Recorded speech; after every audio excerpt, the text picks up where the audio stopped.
नमस्कार. मी भाऊ तोरसेकर. तुम्ही बघत आहात प्रतिपक्ष. मित्रांनो, आज 24 मला वाटतं सप्टेंबर आहे 2025. आणि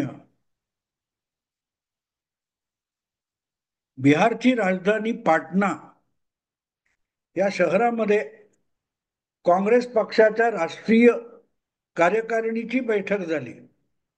किती वर्षांनी झाली वगैरे हा विषय बाजूला ठेवा.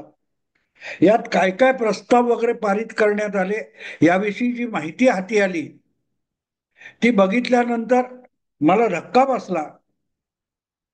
धक्का एवढ्यासाठी बसला की त्यातून राहुल गांधींची प्रेरणा माझ्या लक्षात आली.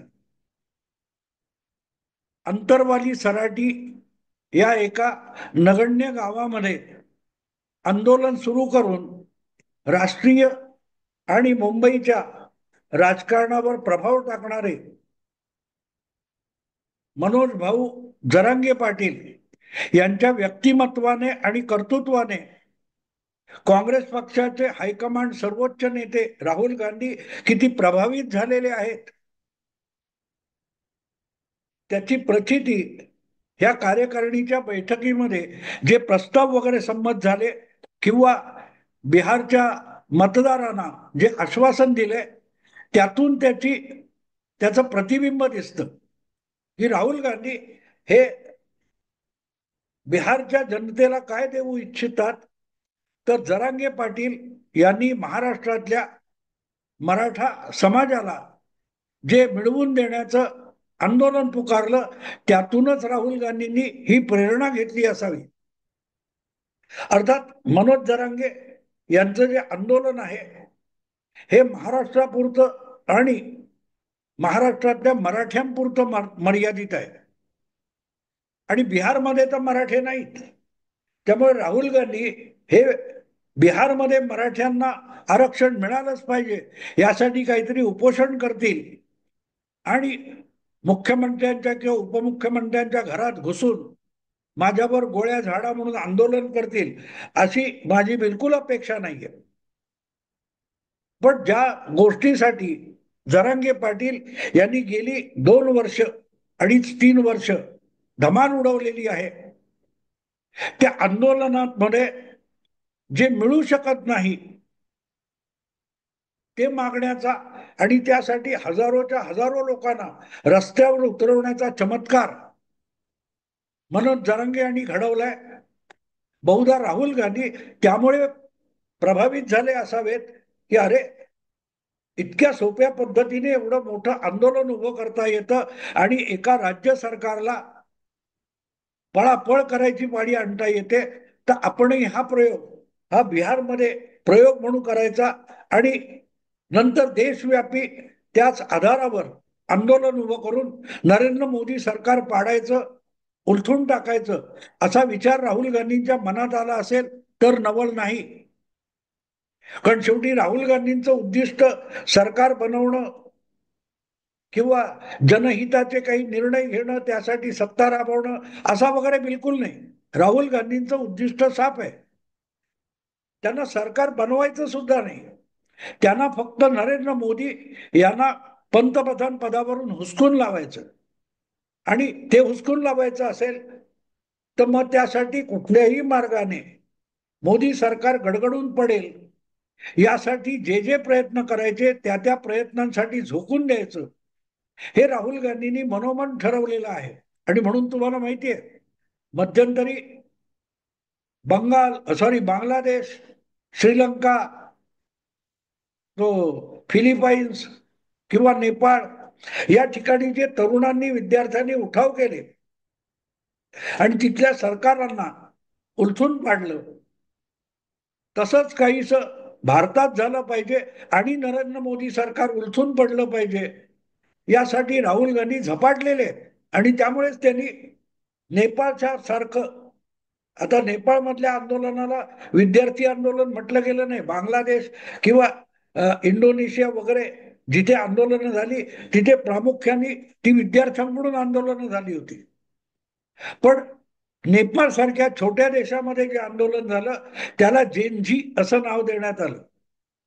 जेनजी याचा अर्थ असा की जे तरुण आहेत, सुशिक्षित आहेत, देशामध्ये समाजामध्ये बदल व्हावा आणि आपला देश, आपला समाज सुखवस्तू व्हावा, यासाठी शासन व्यवस्थेमध्ये सुधार करणं, त्यात बदल करणं आणि देशाला प्रगतीपथावर नेणं, अशा इच्छेने भारावलेला जो तरुण आहे, त्याने सत्तेत बसलेल्या आणि सत्तेची घराणेशाही करून टाकणाऱ्या व्यवस्थेला आव्हान देण्यासाठी जाळपोळ वगैरे आंदोलन केली आणि अवघ्या 48 तासात नेपाळचं सरकार कोसळलं. मंत्री, पंतप्रधान यांना जीव मुठीत धरून फरारी व्हावं लागलं. आणि त्यामुळे असं इथे झालं तर मोदी सरकार कोसळून पडेल आणि आपलं जे उद्दिष्ट आहे ते गाठलं जाऊ शकतं. म्हणून राहुल गांधींनी भारतातल्या जेनझीना, म्हणजे युवा पिढीला, तरुणांना, विद्यार्थ्यांना आवाहन केलेलं आहे की रस्त्यावर उतरा, रस्त्यावर उतरा आणि आंदोलन करा. पण राहुल गांधी यांचा अजेंडा आणि भारतातल्या जेनजी यांचा अजेंडा यामध्ये जमीन आसमानाचा फरक आहे. अर्थात नेपाळच्याही किंवा इतर देशातल्या जेनजीचा किंवा तरुणांचा उद्देश सुद्धा वेगळा होता. राहुल गांधींचा अजेंडा जसा आहे तसं तिथल्या तरुणांना आपल्या देशातलं सरकार पाडायची इच्छा नव्हती. पण ते झपाटल्यासारखे बाहेर आले. त्यांनी धिंगाणा केला, जाळपोळ केली, अराजक माजवलं, दंगली केल्या. त्याचं कारण त्यांना आपल्या घरात शांत झोपणं अशक्य झालं होतं, जगणं अशक्य झालं होतं. नोकरी, कामधंदा, महागाई या सगळ्या समस्या इतक्या रडकुंडीला आणणाऱ्या होत्या की बस हे सरकार बदललं नाही तर परिस्थिती बदलणार नाही. कारण सरकार बदललं, सरकारच्या हाती परिस्थिती बदलणं असतं. सरकार जे जे विविध विविध निर्णय घेतं त्या निर्णयामुळे जी व्यवस्था असते, जी परिस्थिती असते ती बदलू शकते. आपण बघितलं 2014 पासून नरेंद्र मोदी हे सरकार आलं आणि त्याच्या आधी 10 वर्ष जे सरकार होतं ते सरकार असताना परिस्थिती बदलतच नव्हती. भ्रष्टाचार चालू होता, मोकाट भ्रष्टाचार चालू होता, एकामागून एक घोटाळे रस्त्यावर येत होते आणि त्या घोटाळ्यांच्या विरुद्ध आंदोलन केलं, आवाज उठवला तर त्यांना उचलून झोडपून काढलं जात होतं. अण्णा हजारे, केजरीवाल यांची आंदोलन त्यासाठी झाली. रामलीला मैदानावर आंदोलनाला बसलेल्या रामदेव बाबांना पोलीस अंगावर घालून राहुल गांधी यांच्या काँग्रेस पक्षाच्या सरकारने पळवून लावलं होतं. ती परिस्थिती बदलणारच नाही असं लोकांना वाटत होतं. पण 2014 मध्ये नरेंद्र मोदींचं सरकार या देशात आलं आणि बघता बघता गेल्या 10 वर्षामध्ये परिस्थिती आमूलाग्र बदलून गेलेली आहे. उपाशी मरण्याची पाळी कोणावर येत नाही. कमी अधिक प्रमाणात रोजगार उपलब्ध झालेला आहे आणि त्यामुळे रस्त्यावर उतरून आंदोलन करावं, जाळपोळ करावी, पेटवापेटवी करावी, दगडफेक करावी असं तरुणांना वाटत नाहीये. अगदी काश्मीरच्या खोऱ्यामध्ये जिथे भारतीय सैनिकांवर शाळकरी पोरं सुद्धा राजरोज दगड मारत होती, कुठेही देशात घातपात होत होते, नक्षलवादी गोष्टी चालू होत्या, या सगळ्याला गेल्या 10 वर्षामध्ये जो आळा बसला त्याचं एकमेव कारण, परिस्थिती बदलली त्याचं एकमेव कारण युपीए सरकार गेलं, मनमोहन सरकार गेलं आणि नरेंद्र मोदी सरकार आलं. राहुल गांधी आणि त्यांच्या आईचं कठपुतळी सरकार गेलं आणि मोदी सरकार आलं. त्या मोदी सरकारने असे अनेक निर्णय घेतले की इथली परिस्थिती बघता बघता बदलत गेली. जी परिस्थिती सामान्य नागरिकाला, तरुणाला जगणं सुद्धा अशक्य करून टाकते, ती परिस्थिती बदलावी ही त्या तरुणाची इच्छा असते आणि त्याचा कडेलोट झाला की तो रस्त्यावर उतरतो. आणि त्यामुळे श्रीलंका, नेपाळ, इंडोनेशिया इत्यादी देशामध्ये जे काय उठाव झाले आणि तख्तापलट झाला त्याचं मूळ कारण तिथे नागरिकांचं जगणं असह्य झालं होतं.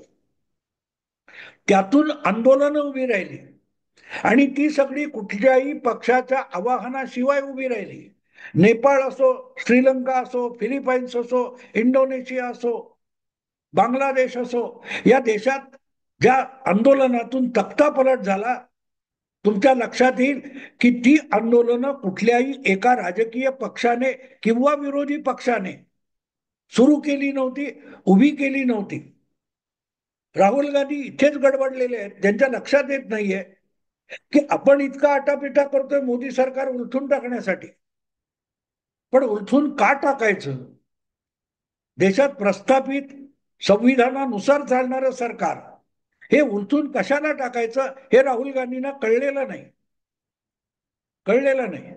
आणि त्यामुळे त्यांनी जे काय एकामागून एक आरोप करून, खोटे नाटे आरोप करून आंदोलन करण्याचा प्रयत्न केला, त्याला आवश्यक तितका नजरेत भरण्यासारखा प्रतिसादच मिळत नाही. ना मोर्चामध्ये प्रतिसाद मिळतोय, ना यात्रेमध्ये प्रतिसाद मिळतोय, ना मतदानामध्ये प्रतिसाद मिळतोय. आणि म्हणून तर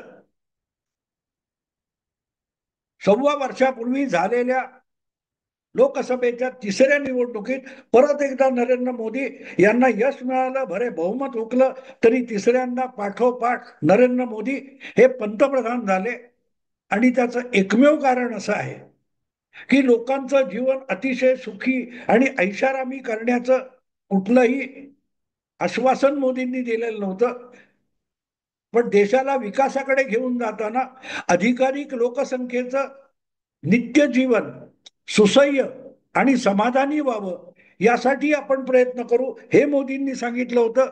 आणि त्यामुळे लोकांचं, कुटुंबाचं, तरुणांचं, महिलांचं जीवन जेव्हा सुसह्य होतं, तेव्हा आंदोलनाची हवा कमी होत जाते. मोदींच्या गेल्या 10-11 वर्षाच्या कारभारामध्ये हळूहळू करत देशातली आंदोलनं आटोपत गेली. याचं कारण जनमानसातला असंतोष कमी कमी होत गेलेला आहे.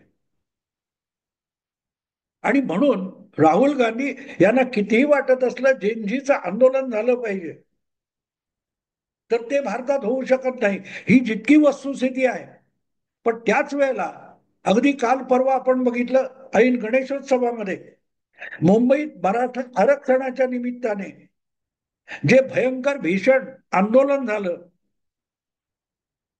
मुंबईला ओलीस ठेवल्यासारखं आंदोलन झालं. त्यामुळे राहुल गांधी इतके काय म्हणतात ते प्रभावित झालेले आहेत, इम्प्रेस झालेले आहेत, ते आपल्यालाही मनोज जरांगे यांच्यासारखं अशक्य वाटणारं आंदोलन करता येईल. आणि त्यासाठी मनोज जरांगे यांना आपण आदर्श किंवा गुरु मानून आपण आंदोलनाच्या भूमिकेत गेलं पाहिजे. आणि म्हणून कदाचित राहुल गांधी यांनी मनोज जरांगे पाटील यांच्या सगळ्या आंदोलनाचा किंवा भूमिकेचा अभ्यास केलेला असावा. कदाचित राहुल गांधी यांना अभ्यास वगैरे जमत नाही बिचारा. त्यांना इतक्या मोर्चा काढायच्या असतात, परदेशी सुट्टी घ्यायला, फिरायला, पर्यटनाला जायचं असतं, त्यातून अभ्यास करायला राहुल गांधींना वेळ मिळत नाही.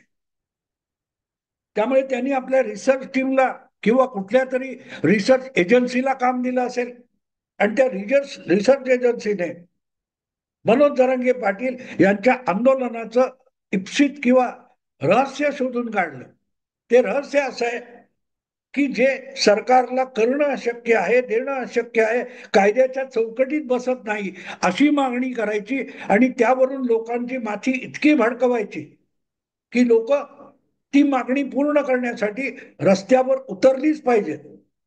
आता महाराष्ट्रातलं मराठा आरक्षण हे जे आंदोलन आहे, ती मागणी कुठलंही सरकार आलं, जरांगे पाटील यांना सुद्धा मुख्यमंत्री पदावर बसवलं, तरीही ते मराठा आरक्षणाची मागणी पूर्ण करू शकणार नाहीत. याचं कारण सुप्रीम कोर्टाने आरक्षणासाठी 50% ही मर्यादा घातलेली आहे. आणि महाराष्ट्रामध्ये ऑलरेडी जर 49% आरक्षण गेलेलं असेल, तर नव्या कुठल्याही जातीला आरक्षण द्यायचं तर आधीच्या आरक्षण मिळालेल्या कुठल्या ना कुठल्या जातीच्या तोंडातला घास काढून मराठ्यांना द्यावा लागेल. आणि त्यामुळे ओबीसी असेल किंवा इतर कोणी असेल, ते ताबडतोब रस्त्यावर उतरले की आमचं काढून घेता कामा नये. आणि सरकार पेचात पकडलं. देवाभाऊ अडचणीत आले. आता देवाभाऊ कसे अडचणीत आले हे तुम्हाला मी सांगण्याची गरज नाही. जितके कोणी पुरोगामी सेक्युलर युट्यूबर्स आहेत त्यांची सगळी ती वक्तव्य आहेत, व्हिडिओ आहेत, ते तपासा की आता देवाभाऊला राजीनामा देऊन नागपूरला पळूनच जावं लागेल इथपर्यंत मनोज भाऊ जरांगे यांच्या यशस्वी आंदोलनाची वर्णनं येऊन गेलेली. ती वाचली की तुम्हाला कळेल देवाभाऊ कशा अडचणीत आले होते. पण मुद्दा तो नाही, मुद्दा राहुल गांधींचा आहे की जर अशक्य कोटीतली गोष्ट मागून जरांगे पाटील एवढं मोठं आंदोलन उभं करून मुंबईला आणि सरकारला पोलीस ठेवू शकतात, तर आपणही देशव्यापी आंदोलन उभं करू शकतो. हा जो मुद्दा राहुल गांधींनी जरांगे पाटील यांच्या आंदोलनातून शोधलेला आहे, त्यावरच एक प्रस्ताव हा पाटण्याच्या काँग्रेस कार्यकारिणीच्या बैठकीमध्ये संमत करण्यात आलेला आहे. अर्थात तो प्रस्ताव असा आहे की 50% अधिकचं आरक्षण पिछडे आणि अतिपिछडे यांना देण्याचा प्रस्ताव विधानसभेत मंजूर करून घेतला जाईल. म्हणजे काँग्रेसचं सरकार आलं, काँग्रेस सत्तेमध्ये असेल बिहारच्या विधानसभा राज्यामध्ये, तर अतिपिछडे पिछडे वगैरे आहेत त्यांच्यासाठी अधिकचं आरक्षण देणारा प्रस्ताव हा विधानसभेत मंजूर करून तो केंद्र सरकारकडे पाठवला जाईल आणि केंद्र सरकारने तो 9व्या परिशिष्टामध्ये टाकावा यासाठी मागणी केली जाईल. आणि 9व्या परिशिष्टामध्ये तो प्रस्ताव गेला नाही तर काय होईल? आता हा ठराव हा पाटण्याच्या अधिवेशनामध्ये, काँग्रेस कार्यकारिणीच्या अधिवेशनामध्ये जेव्हा संमत केला जातो तेव्हा यापूर्वी असे विविध विधानसभांचे जे प्रस्ताव आहेत ते पास झाल्यानंतरही तिथे हे जादाचं 50%पेक्षा जादाचं आरक्षण का मिळालेलं नाही याच्यावरही बराच उहापोह झालेला आहे. प्रत्येक वेळेला तामिळनाडू हे उदाहरण दिलं जातं. याचं कारण तामिळनाडू हे देशातलं एकमेव राज्य असं आहे की त्या राज्यामध्ये 63% काय 69% इतकं, म्हणजे 50%पेक्षाही 15-20% अधिकचं आरक्षण आहे. मग ते जर चालतं तर इतर राज्यांना 50%च्या पुढे का जाऊ दिलं जात नाही हा वादाचा विषय झालेला आहे. पण त्याचं कारण वेगळं आहे.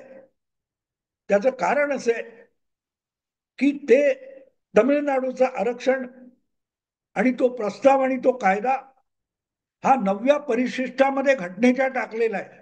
आणि त्यानंतरच ज्या आरक्षण वाढण्याच्या याचिका सुप्रीम कोर्टात गेल्या त्यावर सुप्रीम कोर्टाने निर्णय दिलाय की यापुढे कोणीही 50%च्या पुढे आरक्षण नेणार नाही, आणि नेलं तर तो कायदा 9व्या परिशिष्टामध्ये टाकता येणार नाही. तो 9व्या परिशिष्टामध्ये टाकायचा प्रयत्न झाला तर 9व्या परिशिष्टाचे निर्बंध झटकून सुप्रीम कोर्ट सगळ्या 9व्या परिशिष्टातल्या उरलेल्या कायद्यांची सुद्धा छाननी सुरू करेल. आणि त्यामुळे तमिळनाडू नंतर जितक्या ठिकाणी अधिकच्या आरक्षणाचा विषय आला त्यांचं घोडं 50%वर येऊन अडलेलं आहे.